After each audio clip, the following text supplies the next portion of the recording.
So the thing is that the Bio-Blitz is supposed to be this 24-hour exercise, where scientists come together to try to identify as many species as possible in a particular area.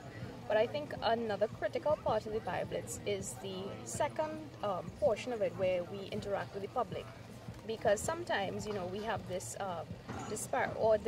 separation. We have the public, we have the scientists, we have the researchers, and we're not sure what everybody else is doing. And so I think it's a good opportunity for the public to come and see what the scientists are doing, and to sort of get an idea of why is biodiversity important. Why are all these species important? Are we crazy going in the bush and counting, species? What's the importance? Basically, I'm from vet school, so I'm not really a biology person as such, as you would think that this would be something like that. And it's a new experience to me, so I came out here not knowing what to expect, basically, because I'm not from this field. And so far it's been a good experience, and I'm hoping to learn a lot of new things from it. And I would say to any young person out here, come out, try it. It's something new and interesting, and you'll learn a lot from it. You don't have to be from that field to be involved in it.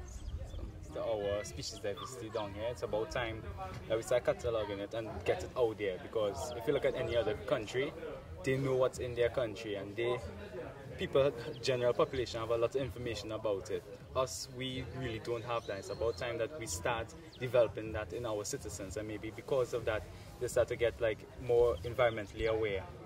So it's a good program for the young people. It's fun, it's outdoors, so plenty exercise, and it really brings together people.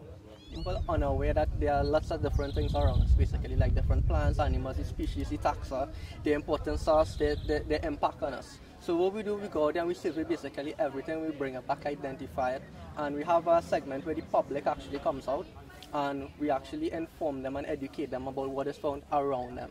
That's the thing about it. People think that when they think about biodiversity, they think about plants, they think about animals. They think they probably had to go somewhere to the Serengeti, or they had to go to probably somewhere to look at tigers and lions and different things like that. But that is not true. Basically, we're surrounded by biodiversity every single day around us all the time. And this is what the Bio-Blitz is all about, to actually show you all, show the public, create awareness, show them that, look, what, on a daily basis we are involved with biodiversity. And it is important for everyone, right? So we're here today, basically, as I said before, we represent the scorpion taxa. So what we're about to do, we are going out there to survey, basically, all the scorpions we could find in the area, bring it back to base camp, identify it, bring it down to species level if we could, so we could actually have an idea about what is found within this particular area. We have plant communities, we have animal communities coming within our area, and usually they are more well adapted to the specific environment. And what they do, they outcompete other particular plants and animals within the area, and in most instances they can actually drive them to extinction. Right? What this does, it messes up, or it actually alters the whole ecological balance that there is in the environment. Now, we can't say for sure exactly what the impacts are going to be like, right? But in past experiences in different countries that actually encountered alien invasive species like plants and animals, it drove some of their species to extinction. Sometimes, for instance, we have something that comes in here and it outcompetes something that feeds on mosquitoes, for instance. What that could do, that could actually lead to the mosquito population becoming shooting way over than what it actually is, and that could actually lead to outbreaks of diseases and stuff like that, right? Another thing too that could actually impact invasive species is our alteration to the environment.